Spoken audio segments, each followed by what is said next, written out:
You're listening to an Airwave Media Podcast. This episode was brought to you by ServiceNow. We're for people doing the fulfilling work they actually want to do. That's why this was written and read by a real person and not AI. You know what people don't want to do? Boring, busy work.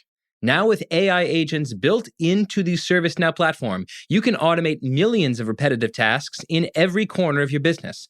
IT, HR, and more. So your people can focus on the work that they want to do. That's putting AI agents to work for people. It's your turn. Tap the banner to get started or visit servicenow.com/AI-agents. Have you ever gazed in wonder at the Great Pyramid? Have you marveled at the golden face of Tutankhamun? Or admired the delicate features of Queen Nefertiti? If you have, you'll probably like the History of Egypt podcast. Every week, we explore tales of this ancient culture.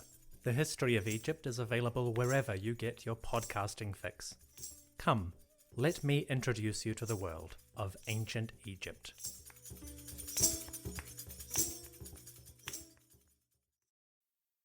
Before we begin, I'd like to give a warm welcome and a huge thanks to my newest patrons, Aaron and Heather. Thank you so much for supporting the show. Really, the only contact I've had with my audience has been with patrons through Patreon, and I love getting feedback. I realized recently, though, that this was probably because I wasn't making it easy for people to contact me. So I changed my settings on Twitter, where my handle is @historicalblind, to receive messages from anyone. On the Facebook page, I changed the button to a direct message service via Messenger. And on the website at www.historicalblindness.com, I set up a contact page, which will send messages to my new email address for the show, historicalblindness@gmail.com. Shoot me a message if you like the show or have some feedback, such as ideas for episodes. And the same goes for advertisers interested in sponsoring the program. Get in touch. Any listeners who are interested in supporting the program, the website has a support page where you can give a one-time donation of any amount. I just fixed this to actually accept payments, so you can really do it now. Or click through to the Patreon page at www.patreon.com/historicalblindness and pledge a monthly donation in exchange for teasers, early access to episodes, and electronic or paper copies of my historical novel. Listeners can also support the program by giving positive ratings and reviews on Apple Podcasts and helping us get more people listening. Help out the show and enjoy a sense of satisfaction knowing you're helping me to slowly but surely turn this hobby into something more. On to the show.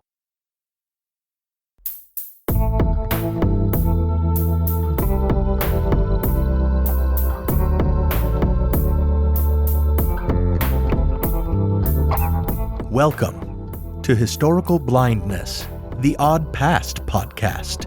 I'm Nathaniel Lloyd.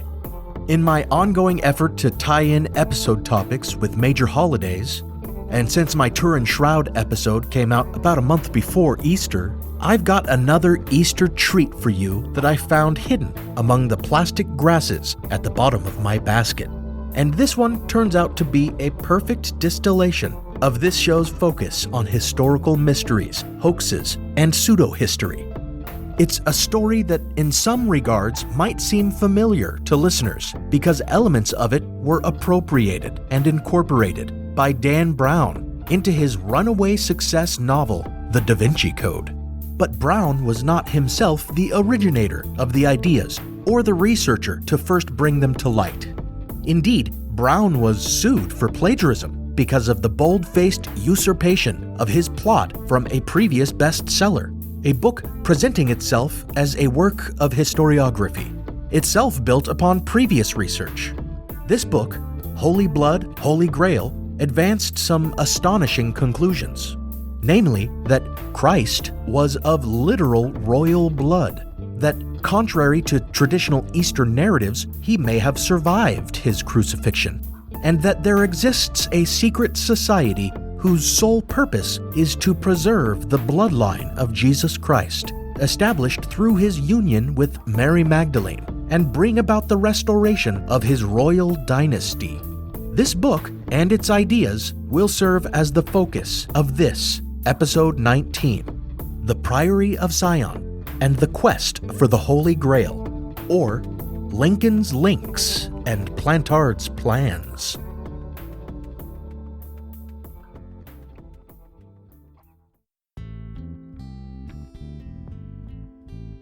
As I commence, allow me to offer a mea culpa of sorts.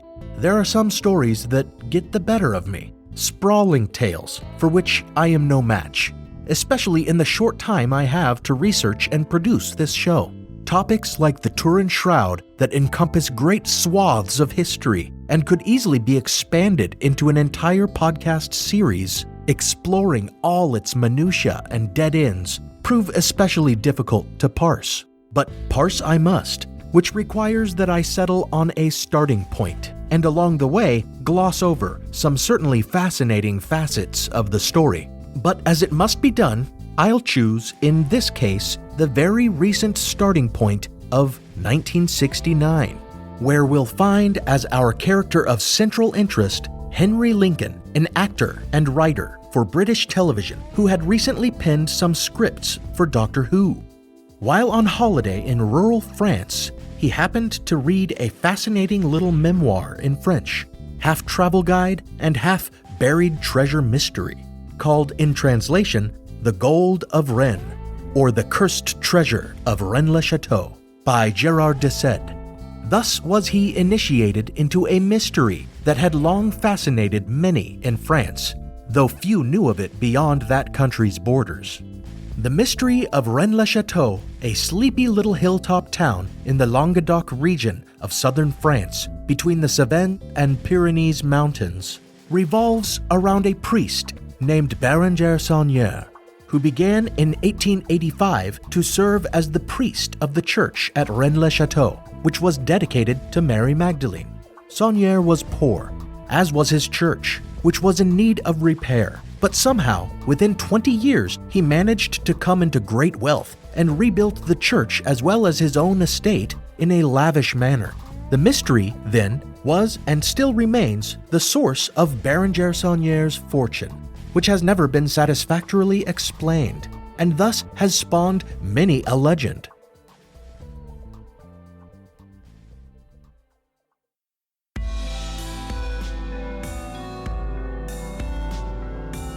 According to Gerard de Sade's book, Saunière discovered 4 parchments in a hollow pillar while restoring his church. 2 of these were genealogies, and the other 2 were ciphers. Saunière took the parchments to Paris, where he had them deciphered, and then promptly bought some reproductions of certain paintings from the Louvre, paintings that were somehow important to the secret he possessed. Among them, The Shepherds of Arcadia by Nicolas Poussin, as well as a painting by David Teniers the Younger, featuring Saint Anthony. These elements of the mystery would be much dwelt upon by Henry Lincoln. But what he found truly tantalizing about Gerard de Sade's book was that the author claimed to have somehow come into possession of Saunière's parchment ciphers and even reproduced them. And Lincoln managed quite easily to crack the simplest of them, which after its decipherment reads, "To King Dagobert II and to Sion belongs this treasure, and he is dead there." This corresponded well with the coy intimations de Sade makes throughout his book, involving the Merovingian kings of ancient France, a rather mysterious dynasty claiming descent from ancient Troy, priest kings with long hair said to be divinely chosen to rule the Franks. Establishing a holy empire in partnership with the Roman Catholic Church, the Merovingian king Clovis, on the church's behalf, suppressed the heretical Visigoths, who had previously sacked Rome and perhaps carried off the treasure of the Temple of Jerusalem, driving them back to their strongholds in the Razès, the region where today stands Rennes-le-Château. According to the narrative de Sade pushed somewhat coquettishly, when the Merovingian king Dagobert II was assassinated, his son, Sigebert IV, survived, smuggled to the Languedoc, where he would assume a false identity as the Count of Rede, called Plantard. a part of the story supposedly supported by a relief sculpture at Rennes-le-Château of a soldier carrying a child on horseback. Thus, the decoded cipher, a treasure, the Visigoth booty from Rome, belonging to King Dagobert II, and the further suggestion of dynastic intrigue, and the survival of the Merovingian line, along with the unanswered questions: what was the significance of this Sion to whom the treasure also belonged? And what could it mean that, quote, he is dead there, end quote, when Dagobert II was known to be buried elsewhere? These were all enough to draw Henry Lincoln headlong into the rabbit hole.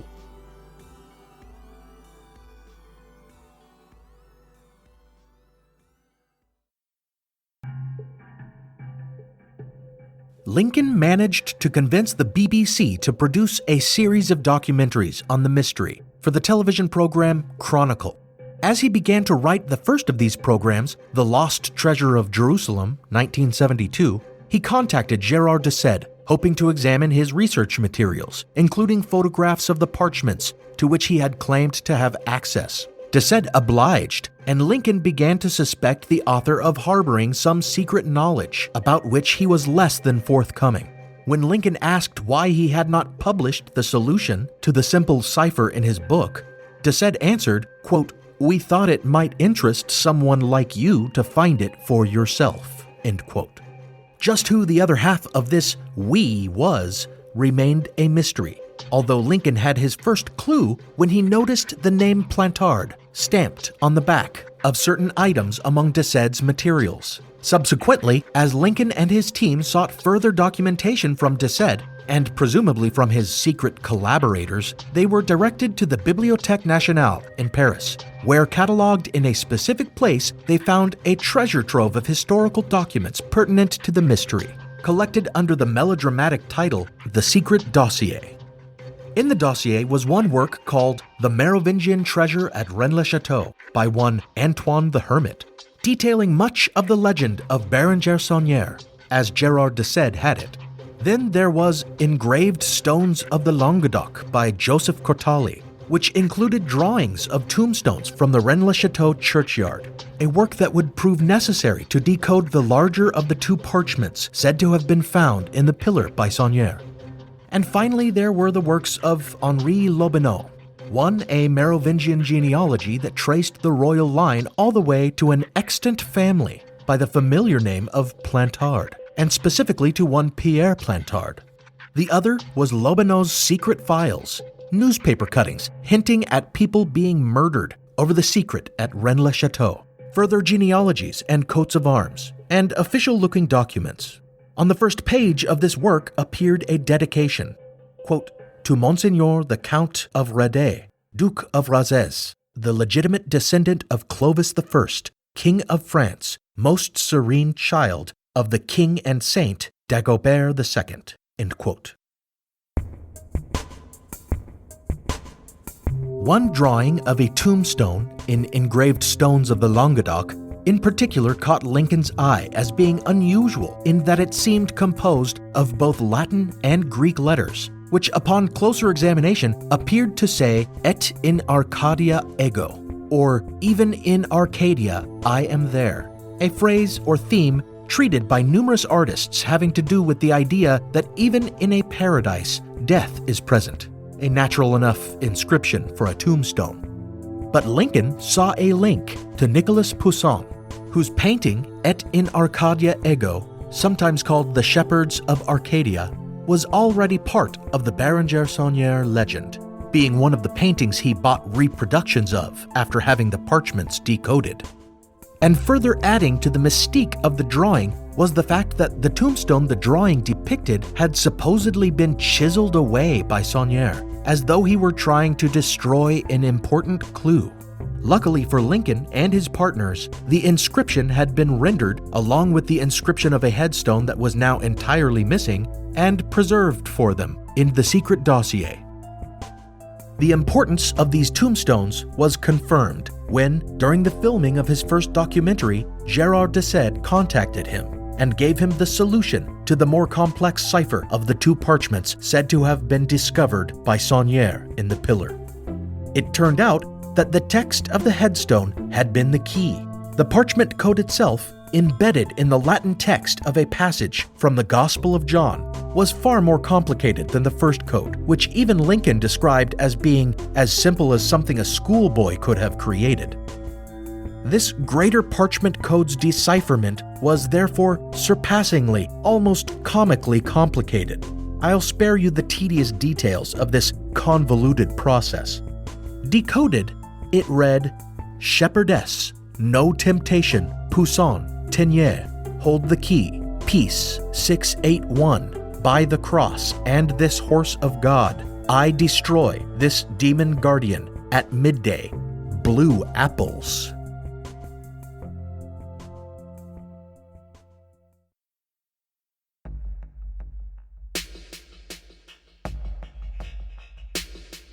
One can only imagine the exhilaration felt by Lincoln, with all signs pointing to him being on the trail of a genuine solution to the mystery. Most of the decoded message seemed meaningless, and even today its meaning remains much debated.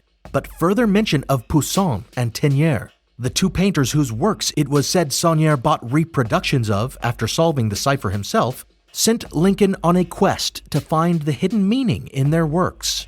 He determined that the phrase, "Shepherdess, no temptation," referred to Tenier's one painting of St. Anthony that was not focused on his temptation, St. Anthony and St. Paul in the desert, in which can be seen a shepherdess in the background.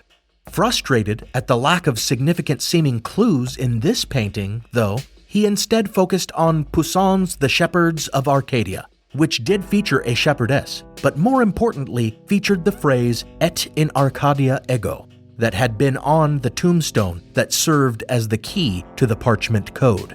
The painting features a group of shepherds pointing at a tomb where the phrase is inscribed, and according to most art historians, beyond the significance of the phrase as symbolic of death's ubiquity, the work depicts the legendary invention of painting, as one of the shepherds can either be seen as tracing the words or tracing his own shadow with his finger, the act that led to the conception of painting. Lincoln, however, believed there was far more to the painting, and yet again he was led to believe by Gérard de Sède, who sent him a photograph of and directions to an actual stone landmark in the Languedoc that resembled the tomb in the painting. After tracking down this landmark, Lincoln came to believe that the landscape featured in the painting behind the tomb was in reality a depiction of the view behind the stone box in the neighborhood of Rennes-le-Château, despite historians' assertions that Poussin had never visited the region. Was the resemblance convincing, or was Lincoln seeing what he wanted to see? Well, Lincoln certainly seems to suffer from confirmation bias. In a textbook example of apophenia, the perception of connections between unrelated things and meaning in the meaningless, another perfect example of which we just explored in our look at the image of Our Lady of Guadalupe, he began to assert there were unusual and symbolically significant geometrical patterns in the painting.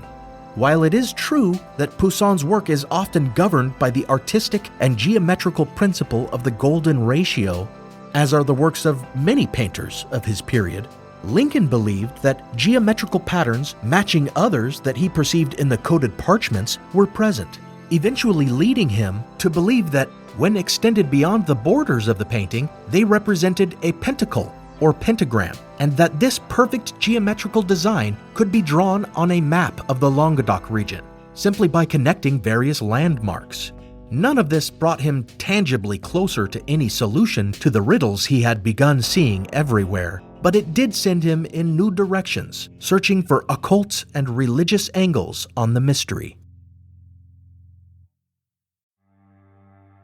As listeners of Historical Blindness, you're no strangers to the fact that history is a lens through which we can better understand the present, or as Shakespeare put it, what's past is prologue. History is the indispensable context without which we cannot hope to truly understand current events. You understand that, and so do the creators of the American Scandal podcast. Every season, they immerse listeners in the biggest controversies in U.S. history, helping us understand America's dark side and learn from its troubled past. Its latest season, Ruby Ridge Standoff, delves into an incident that sowed the seeds for the rise of the modern radical right. It transports you to 1992, where in a remote corner of Idaho, federal law enforcement surround a small cabin. They've come for Randy Weaver, a survivalist who took his family to the mountains in anticipation of the apocalypse. A simple weapons charge brought the agents here, but the situation is about to explode into a deadly and tragic standoff that will later become a rallying cry for far-right extremists, fueling distrust and violent anti-government sentiment for decades. Follow American Scandal on the Wondery app or wherever you get your podcasts. You can binge all episodes of American Scandal's Ruby Ridge Standoff early and ad-free right now on Wondery Plus. Every summer, I'm careful to avoid getting burned. My summer plans always include applying sunscreen so I can attend barbecues and protests without worrying about getting scorched. And when I make my plans by making phone calls, I also don't want to get burned by an outrageous wireless bill. That's why I switched to a Mint Mobile plan and saved enough to take a summer vacation. With Mint, I found no difference in speed or coverage, just a big difference in cost. And right now you can switch to a Mint wireless plan like me to avoid sweating those surprise charges and overages. You'll just be chillin' with Mint's offer of 3 months premium service on the nation's largest 5G network for just $15 a month. With high-speed data and unlimited talk and text, it might just be the coolest thing happening this summer. This year, skip breaking a sweat and breaking the bank. Get this new customer offer and your 3-month unlimited wireless plan for just $15 a month at mintmobile.com/blindness. That's mintmobile.com/blindness. Upfront payment of $45 required, equivalent to $15 a month. Limited time new customer offer for first 3 months only. Speeds may slow above 35 gigabytes on unlimited plan. Taxes and fees extra. See Mint Mobile for details.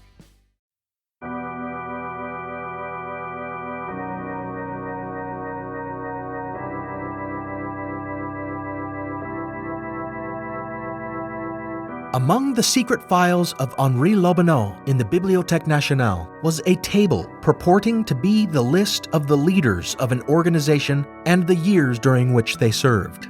The organization was called the Priory of Sion, or the Order of the True Rose Cross, and it served as the explanation of many cryptic mentions of the word Sion and the initials P and S in the documents Lincoln had been studying.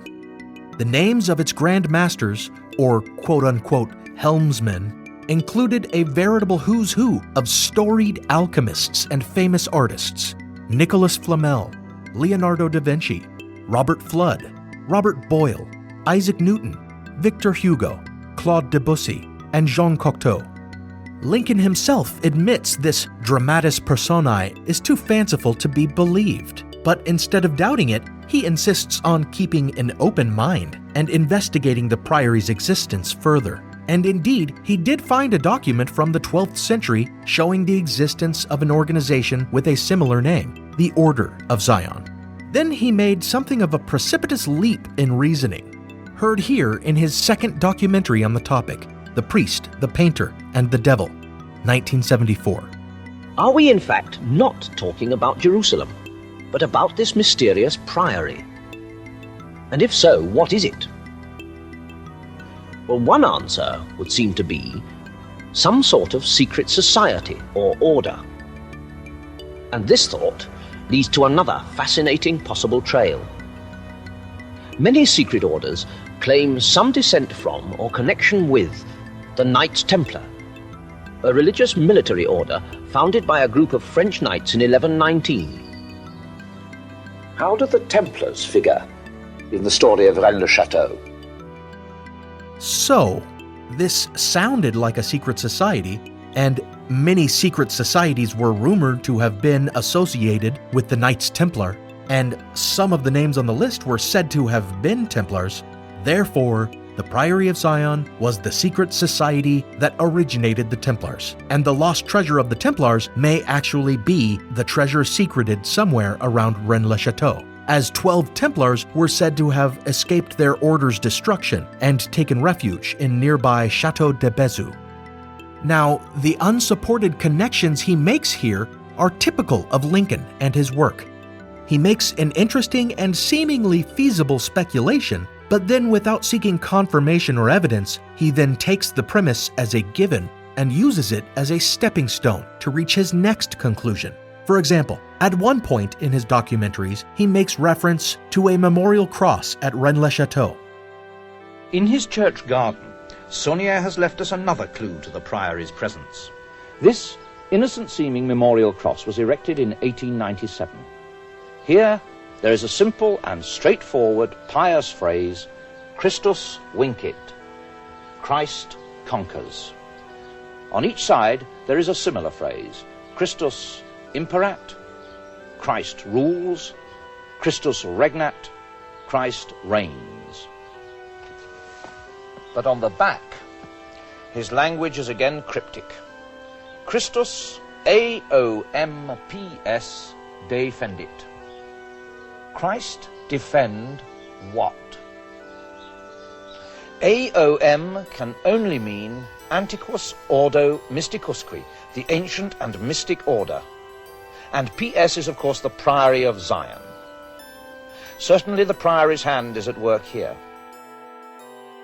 In point of fact, however, this inscription is actually a relatively common one, meaning Christus ab omni malo plebum suam defendat, or Christ defends his people against every evil. This pretty much sums up the historical rigor of Henry Lincoln's work, so it's no surprise that he ended up tapping into the common conspiracy view of history, in which there is a long tradition of belief that the Templars persisted after their suppression, hiding among other secret societies like the Freemasons. It all makes for a wild and sprawling tale, to be certain, and it expands the lore of Rennes-le-Château to epic proportions. But it's not historical research so much as it is unfettered conjecture. By the third documentary in his series, Shadow of the Templars, 1979, after exhausting nearly all the avenues of inquiry he had taken from the secret dossier, and concluding that the Priory of Sion existed even to present day and was dedicated to preserving the Merovingian dynasty and restoring it to power, Lincoln interviewed the mysterious man behind some of Gerard de Sade's sources, Pierre Plantard, who appeared to be a member of the Priory and the true descendant of the Merovingian line. When Saunier found the parchments, he went to Paris. It was to Paris that I too had to go to find the mysterious Priory of Zion. The story seemed to stretch into a distant past through heresy and the Templars and murdered kings. And my researchers had uncovered a Priory document of genealogies, tracing a descent from the Merovingians and leading to a man called Pierre Plantard de Saint-Clair, in whose veins it seemed now ran the blood of the long-forgotten Dagobert II. Plantard was coy but revealing in his interview, indicating that the Priory of Sion did exist, and confirming that it existed to protect and promote the Merovingian bloodline as the true rulers of France. Moreover, he hinted playfully that the true treasure of Rennes-le-Château may not have been gold, but rather this powerful secret, knowledge of which earned Saunier a fortune in hush money, that pure-blooded Merovingians still survived, prepared to revive their claim to a throne that no longer existed. The notion of the real treasure being a secret jibed well with Lincoln's idea that the surviving Templars had carried the treasure to the Languedoc after their escape, for a few men could not possibly have carried vast stores of gold, but could easily carry a secret. So Lincoln took this notion and ran with it. The problem was that he rightly didn't believe the secret Plantard offered was really that explosive. So what if the Merovingians had survived? They were one dynasty among many, none of which would be granted any power in modern-day democratic France, regardless of how dramatically they revealed themselves. Therefore, there had to be some deeper secret to the bloodline of the Merovingians, he reasoned. something warranting their continuous preservation through the centuries by a powerful secret society. What he settled on would serve as the basis of his 1982 bestseller, Holy Blood, Holy Grail.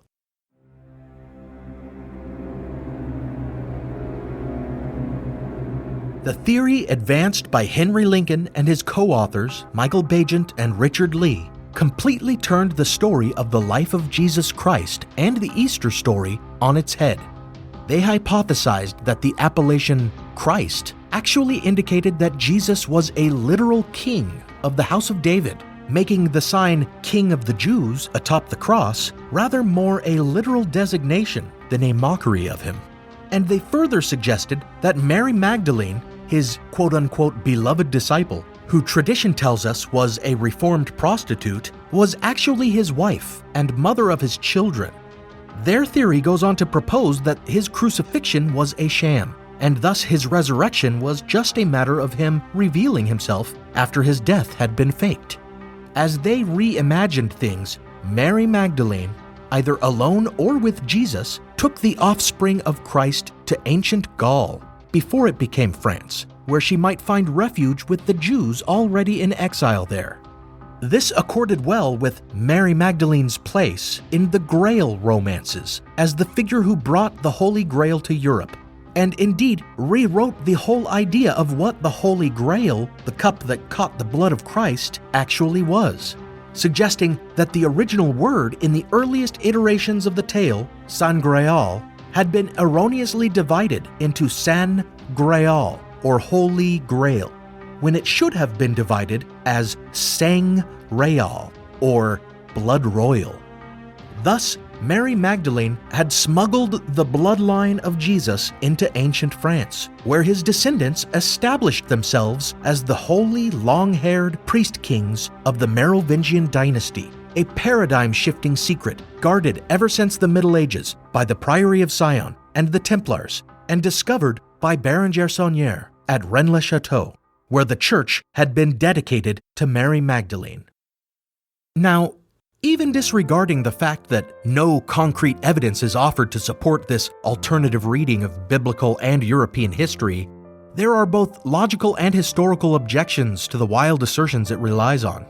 For example, there is no historical consensus on the identity of Mary Magdalene.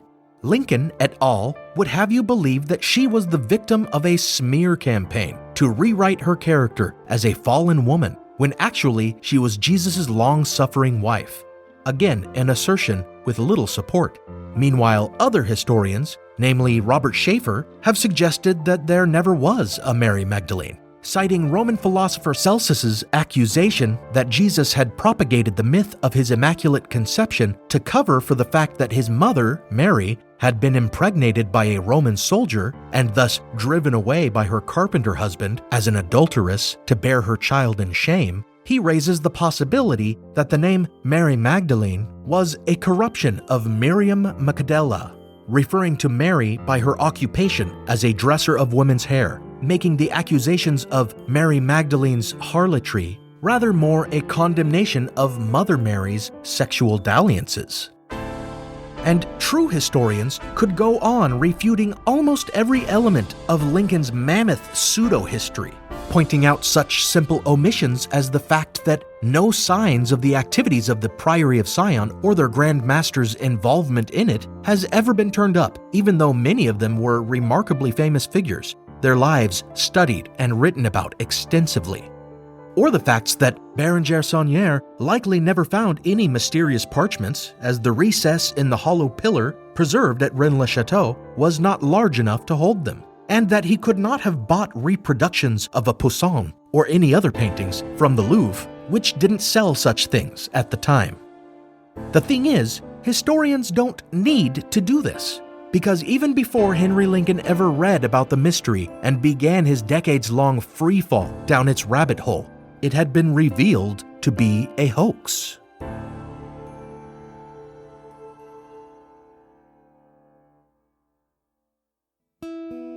As it turns out, Gerard de Sede hadn't written his influential book so much as edited and punched up a manuscript by the supposedly Merovingian pretender Pierre Plantard. And in 1967, during a dispute over the royalties for Desaid's book, Plantard revealed that the parchments he'd provided had been forgeries, their ciphers designed by his partner, Philippe de Chérisy. The two of them had become intrigued by the mystery of Bérenger-Saunière and Rennes-le-Château, and had dreamed up a scheme that today might be called an alternate reality game. Indeed, Plantard had forged all of the documents in the so-called secret dossier and planted them in the Bibliothèque Nationale, where there is no official record of the document's registration. Why Desaid continued to play along with Plantard's game while feeding the clues to Lincoln, I don't really understand. Unless at some point, once Plantard had learned of this new potential promulgator of his lies, he had begun writing directly to Lincoln as Gerard Desaid. It would not be a stretch considering his history of composing forgeries under pseudonyms.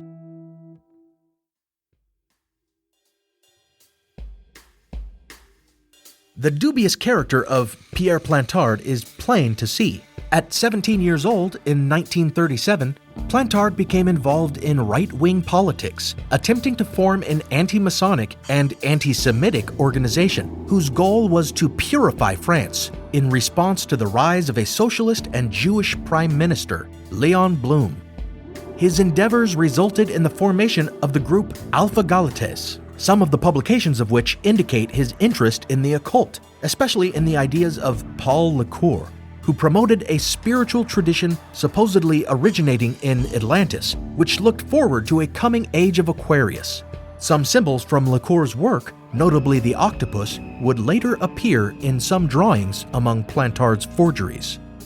Demonstrating his anti-Semitism, in 1940 Plantard wrote to the head of the Nazi puppet regime at Vichy to warn of Jewish Masonic conspiracies. And in the 1950s, he served a couple of prison terms, totaling 18 months, for misappropriation of property and corrupting minors.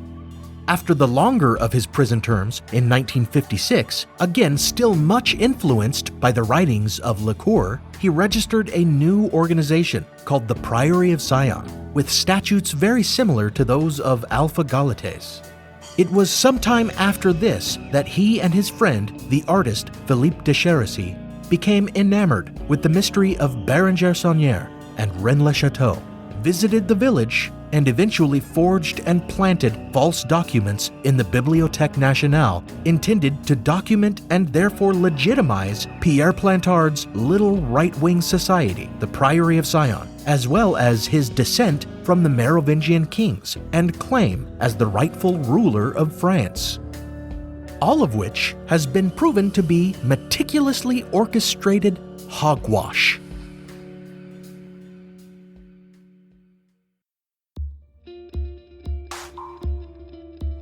It appears to be nothing but an ironic twist that Henry Lincoln veered off the trail Plantard had prepared for him and asserted that Plantard was actually of the bloodline of Christ, suggesting this anti-Semite was actually a Jew.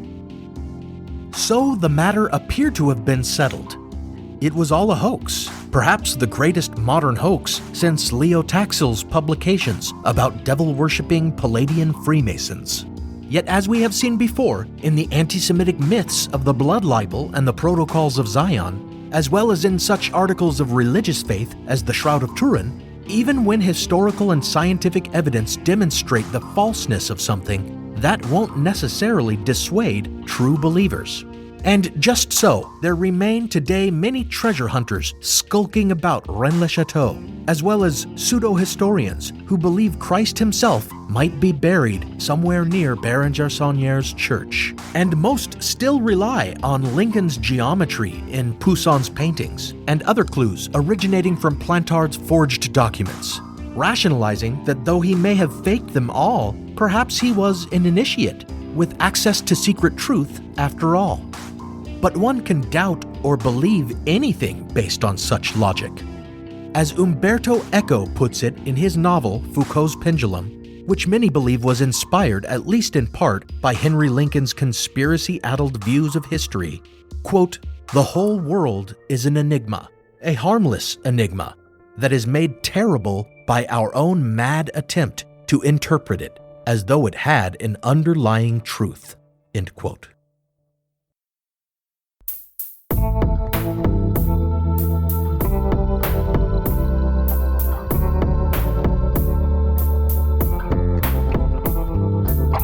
Thank you for listening to Historical Blindness.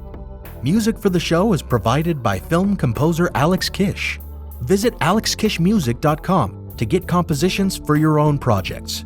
And by Creepy Pizza and Sean Duncan from his former project Seanario, whose music can be found on iTunes, Spotify, SoundCloud, and Bandcamp. As always, a thanks goes out to my partner patrons on Patreon, Michael, Marina, Lori, and Diane.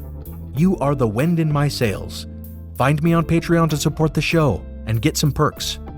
Otherwise, visit the website to browse our merch on Redbubble, check out the episode reading list, and click through to Amazon to buy my novel about the intersection of anti-Masonry and the beginning of Mormonism in early 19th century New York. If you buy and read the novel, give me a review on Amazon. And if you're able to, rate and review the show on whatever app you use, especially if you're on Apple Podcasts, as that can really increase discovery of the show. Until next time, remember, even when you're making wild and unsupported assertions or following a trail of obscure documents to shocking conclusions, you might just be a pawn in the master plan of a clever hoaxer.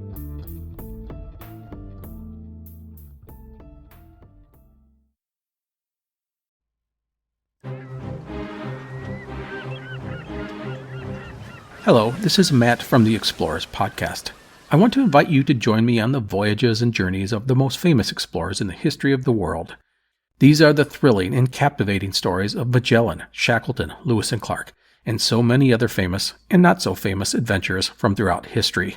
Go to explorerspodcast.com or just look us up on your podcast app. That's the Explorers Podcast.